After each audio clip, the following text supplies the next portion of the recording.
Sheikh chilli निरा मूर्ख था, बातें भी ऐसा करता था कि अच्छे भले इंसान का सिर चकरा जाए। सबसे ज़्यादा वह अपनी माँ को परेशान किया करता था। उटपटांग सवाल पूछ पूछ कर एक बार उसने अपनी माँ से पूछा, माँ मरते कैसे हैं? अब माँ क्या जवाब दे। शेख चिल्ली को टकराने के लिए उसने कह दिया, आंखें बंद हो जाती है और इंसान मर जाता है। ये तो बहुत आसान है। कहता हुआ चिल्ली घर के बाहर चला गया। घर से निकलने के बाद शेख चिल्ली घूमता घामता जंगल चला गया। वहाँ उसने एक पेड़ के नीचे बड़ा सा गड्ढा देखा तो सोचा, क्यों ना मैं आज मर कर देखूं। वह गड्ढे में घुसकर आंखें बंद कर लेट गया। रात होने पर दो चोर वहां आए और उसी पेड़ के नीचे बैठकर बातें करने लगे, जिसके पास गड्ढे में शेख चिल्ली लेटा था। एक चोर बोला, चोरी करते समय एक साथी की कमी खलती है। हम तीन होते तो चोरी करने में सहूलियत रहती है। एक घर के सामने पहरा देता, दूसरा घर के पीछे और तीसरा आराम से घर के अंदर घुसकर चोरी करता। शेख चिल्ली उनकी बातें सुनकर रहा था। वह बोला, दोस्तों मैं तुम्हारी मदद करना तो चाहता हूँ, लेकिन क्या करूँ, मैं तो मरा हुआ हूँ।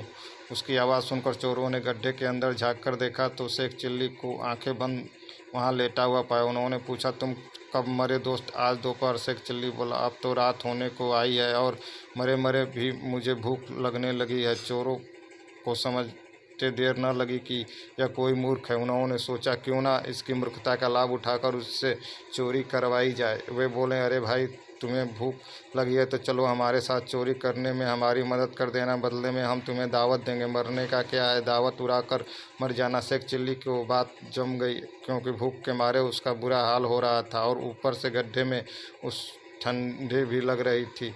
वह दोनों चोरों के साथ हो लिया। तीनों मिलकर गांव के एक घर में गए। वहां एक चोर घर के सामने पहरा देने लगा और दूसरा घर के पीछे। उन्होंने शेख चिल्ली को घर के अंदर चोरी करने भेज दिया।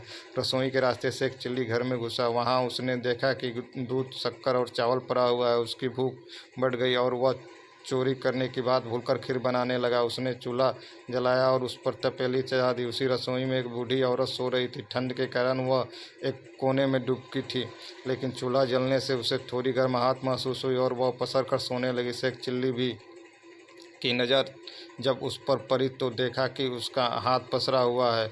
उसे लगा कि वह औरत खीर मांग रही है। वह बुदबुदाया, खीर बनी नहीं और मांगने वाले हाजिर हो गए। उसने चूल्हे की आंच तेज कर दी ताकि खीर जल्दी बन सके। आंच तेज हो से गर्माहट और बढ़ गई। बूढ़ी औरत ने अपने हाथ पैर और ज़्यादा पसार लिए। यह देख शेख चिल्ली झुलझुलाया और, इतनी क्या हड़बड़ी है, खीर बनने तो दो, तुम्हें भी दूंगा, पूरा मैं थोड़े खा जाऊंगा। लेकिन गर्माहट बढ़ने के साथ साथ बूढ़ी औरत का पसरना जारी रहा।